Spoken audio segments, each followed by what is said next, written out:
Good evening, ladies and gentlemen. My name is NBZ, and as you can probably tell by the title and by the smooth Zelda jazz in the background, it's time for one thing only. It's my top 20 games of 2015. Now you might say to me, well, NBZ, how's that possible? Last year you did 10 games, you doubled it this time? You really did that? Well, ladies and gentlemen, 2015 was a damn sight better for video games than last year was, so I played more of them. More good ones, more ones I want to talk about, more numbers on a list. That's how I roll. It's how I do, and you're going to listen. Because why did you click this video otherwise? You're a crazy person? Clearly not. So here we go. Let's begin. Number 20. Ubisoft had a shit 2015. Let's not beat around the bush. You know that Assassin's Creed Unity thing? That was a mess. They shot the bed on that one. They had the crew, right? That wasn't great. I think that had some issues. There was Far Cry, which was, I guess it was more of the same. It was fine. But really where Ubisoft shone for me in 2014 was the smaller experiences, like Valiant Hearts, which was just a wonderful little game. So it's no surprise that, hey, this year, they got another one of those despite Ubisoft Reflections, and it's called Grow Home. What a beautiful little platformer this was. Now, it came out early in the year, and I kind of had paid attention to it and knew that I wanted to get to it at some point, and finally a sale rolled around, and you know what happens, it's Steam, I grab it. And I really enjoyed my time. You know, it's not the most deep thing. You're this little robot, you have to climb up to the top of your spaceship. Bada bing, bada boom. Simple premise, I know, but executed in a really interesting way. The platforming mechanics are kind of unlike anything I've seen in a game before. It's almost a take on an open world platformer, and that's something I've wanted Nintendo to try and tackle for a very long time now, and they seemingly don't have any interest. But the world of Grow Home is this wonderful area that you can grow trees and climb up them, and yeah, there's a little bit of control hiccups with the left and right triggers and moving forward, and you're going to fall off all the time, but you know, the checkpoints are really well placed. There are places for you to jump off and see amazing vistas, and the feeling of plugging a plant directly into a rock to extend your reach is one really like no other. As I said, it's short, took me only 2 hours to beat, and hey, if you want to go for the collectibles, probably extends it a bit more, but I had my time with it, I had my fun with it. It's beautiful, and it really speaks to the fact that more studios should do this. Go out, get some smaller teams, make some indie-style games, and see how the results bear out, because Grow Home did pretty well for itself. Number 19. I love Kirby and the Canvas Curse. Like, love that DS game. One of my favorites on the platform. And so when they announced this, the sequel, Kirby and the Rainbow Curse, in 2014, I was super jazzed about it. I thought, how could this possibly go wrong? You are doing a follow-up to one of the best classic DS games around, and the Wii U gamepad is perfectly suited for it. So I was maybe a little disappointed when I played through Kirby's Rainbow Curse and beat it in approximately 4 hours.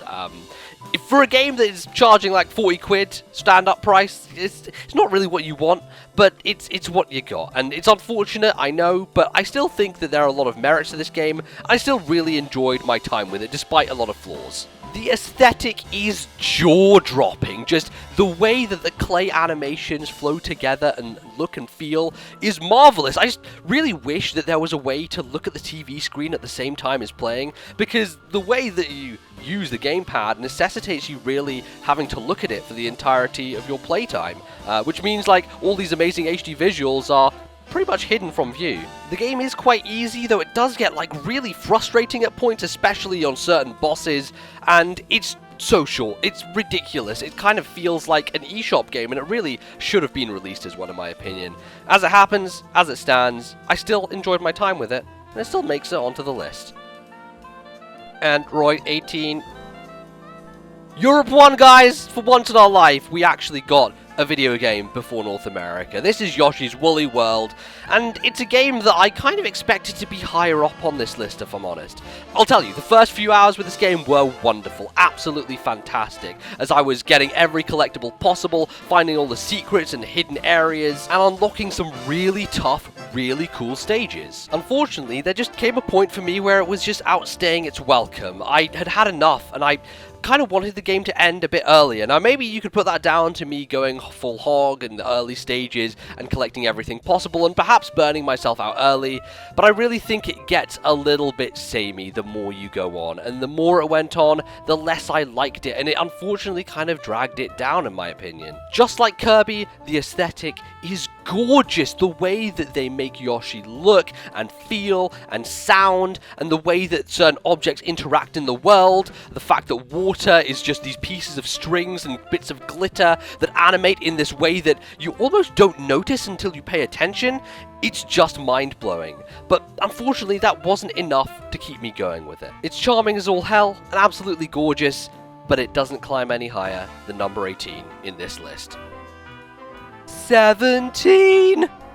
I'm not the world's biggest fan of Super Mario 3D World. I think that the Galaxy games are far better and I much prefer 3D Land, but one of my favourite aspects of that game were the Captain Toad segments. Those little puzzle box rooms that you would bobble around with without the ability to jump, and having to figure things out in a completely unique and different way, and playing with perspective in so many cool little aspects. So, for me, Captain Toad Treasure Tracker was a joy because it was all of that stuff, but in one game. Now, a lot of you will say, hey NBZ, wait a second, this is a 2014 game.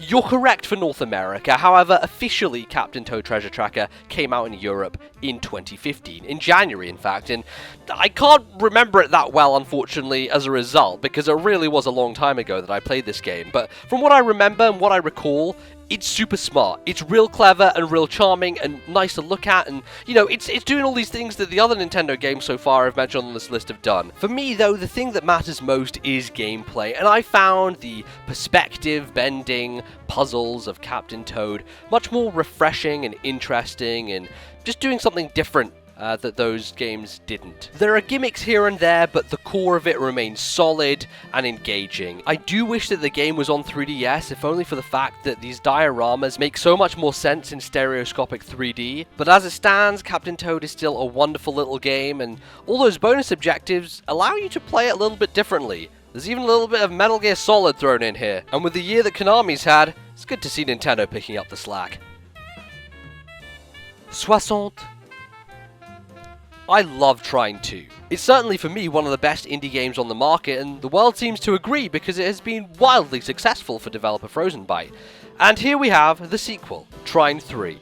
Now, there are a barrel load of complaints that I could level at this game. The fact that they took out the whole ability system and leveling up, there's no more upgrades available for you to change things around and have planks to work with the wizard, no more hammer throwing, none of that stuff, which is super disappointing coming off the second game and all the depth that achieved. It's also way shorter than the first two entries, only 5 hours long. I 100%ed the entire thing and was thinking, well, I don't know, that the ending was very abrupt. It seems like there should be far more to this, and it was kind of a disappointment on those fronts. However, I would really be lying to you if I said that I didn't have a huge amount of fun with Trine III. It takes a lot of things that I love about the series to begin with and translate them into a 3D environment, does stuff with puzzles that I never really thought of before, and is just fucking gorgeous. One of the most amazing looking indie games I've ever seen, and Frozenbyte continue to just stun me with the stuff that they can do on PC. And that's where I think they hit a stumbling block. Making a 3D game is far more expensive and time consuming than making a 2D one, and because of that the game seems unfinished. It seems like they just weren't able to get all of it done in time, and it's unfortunate because I would have loved more. I would have loved them to be able to continue and do some more interesting stuff with this series, but as it happens, that's all they got, and it's unfortunate, but I still love it. 15, Governor! Yeah, I know, DLC isn't a full game, but to be perfectly honest with you, Shovel Knight's Plague of Shadows is so expansive and such a wealthy content update for free for a game that's been out for over a year that I would be remiss if I didn't mention it. Yes, you are going through the same levels from the original campaign, but it feels so much different. Plague Knight controls in a completely unique way, and the getting to grips with chaining together different bombs and using different potions and different abilities to make things work, and having that bomb jump that you hold down to explode is just makes moving through the world completely different and adds a new layer that I never really saw possible with the original game. At times it was overly frustrating, and this is certainly not for the faint of heart. It's way more difficult than the original Shovel Knight, but there is a certain satisfaction to that, and there's also a certain groove that you get into once you find a combination of potions and explosions that you like. It really is a fantastic feeling. I know there's DLC planned for the future, but it certainly has a lot to live up to, because Plague of Shadows has really set the bar quite high. 14! Say what you want about Square Enix treatment of their Japanese properties, but when it comes to the Western stuff as of late, it's been pretty fantastic, of course most recently with Rise of the Tomb Raider.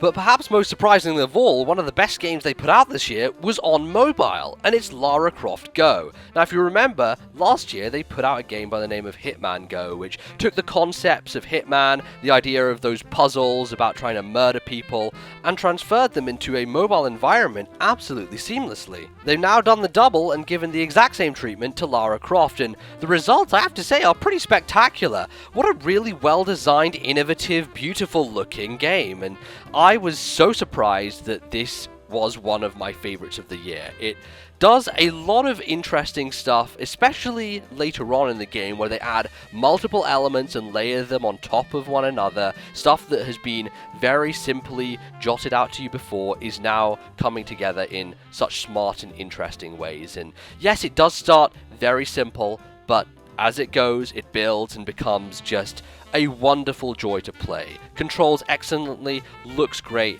and is just a brilliant, brilliant mobile game.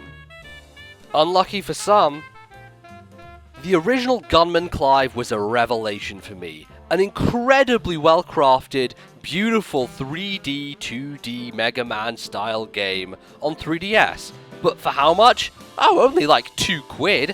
What an incredible price point for a game that basically lasts about an hour, but I was perfectly happy with. You know, when a price point's right, when a length of a game is right, then you know that things have been pitched properly. And I think that the sequel to Gunman Clive, which is this game coming in at number 13, Gunman Clive 2, does everything the original does, but better. It's bigger, it has more boss fights and more interesting mechanics thrown in. There are even sections where it turns into basically Star Fox, and you're flying with a plane, and you're shooting stuff in front of you.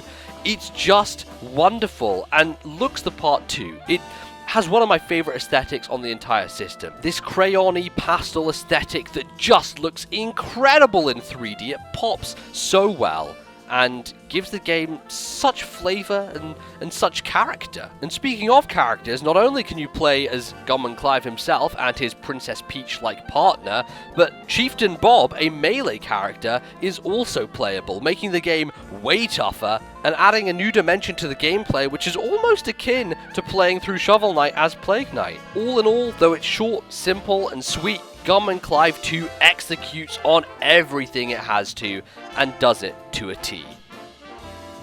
12! This is my hidden gem of the year. Ladies and gentlemen, I present to you Ink. Just look at it. You're a little square, you bounce around, and you paint the world. It almost has a Splatoon-like quality to it, but this game is not a shooter. It is, of course, a platformer, but not any kind of platformer. It is a masochistic, Super Meat Boy-style inspired platformer, and those, ladies and gentlemen, are my very, very favourite. I love them all to bits, and they're kind of my weakness, you know? If there are any of these style of games around, I'm always wanting to try them out, and Ink fits the bill perfectly. It has these tough levels and a lot of interesting mechanics thrown in, but it's all based around the premise of spraying ink to reveal the world around you. The wonderful thing about it, though, is even if you die on a stage, everything that you had painted thus far will remain painted, so you're always making some sort of progress. I was so transfixed by this game that I beat the whole thing in a single sitting, which, yes, says that it's not super long, but for the amount I paid for it, for the amount of fun I had, and for the amount of challenge it offers, there really was no way I could go wrong with this one. For some of you, the masochistic platformer genre may not be your thing, but for me, it absolutely is, and Ink is a shining example of how to do it right. 11, darling. I was really worried before The Legend of Zelda Triforce Heroes came out. I was worried that the online wouldn't work, I was worried that I wouldn't be able to play with my friend as well as a random stranger, I was worried that the lack of voice chat would make it annoying when participating with other people, I was worried that there would be a whole lot of things wrong with The Legend of Zelda Triforce Heroes. And there are a whole lot of things wrong with The Legend of Zelda Triforce Heroes, but, ladies and gentlemen, the core of it, that multiplayer Zelda puzzle, dungeon, exploration stuff, is just fantastic. Bally and I had a whale of a time going through all these levels together, trying to find people who are actually good and who weren't trolling us, and yes, that can be a problem, but when you get a good partner, and you're all on sync, and you know what you're doing, and you're executing puzzles, and you're trying to communicate with the stupid emoticons, which sometimes work and sometimes are just not giving you enough, the experience is kinda like no other. It starts out very simple, and a lot of the puzzles are the same. Use the totem, throw a guy, use the totem, throw a guy, but the more you get into it, the deeper you go, everything gets more complex. My standout highlight of the game are the boss fights, because man, they're some of the toughest that I have fought in Zelda history, let alone in like the last few years. They really require a deep amount of concentration and focus and communication and the ability to just work as a team and execute on a plan. And there are some bosses that really gave us a run for our money, and times when we had to consistently go in again and again and, hopefully find someone who could match up to our level and help us defeat them. But when you do, it's a satisfying feeling that is very unique and something that you don't really get from a single player experience. And I understand that there are a lot of multiplayer games out there, but playing Zelda multiplayer is really kind of special. And yes, I wish that some of the online stuff had been fixed, but when it comes down to the core gameplay, Triforce Heroes is just a blast. And that, ladies and gentlemen, will do it for the first part of my Game of the Year countdown. Hopefully you enjoyed my 20 to 11, but we still have the big 10 to go. So leave your comments down below, try and guess what games will be in my top 10, and see if you get them right. Hopefully that video will be out by the end of the year, and you'll all be able to see just what made the cream of the crop, the top of the dollar, as they say. So thank you for watching. I'll see you next time with the final countdown. Until then, goodbye, everyone.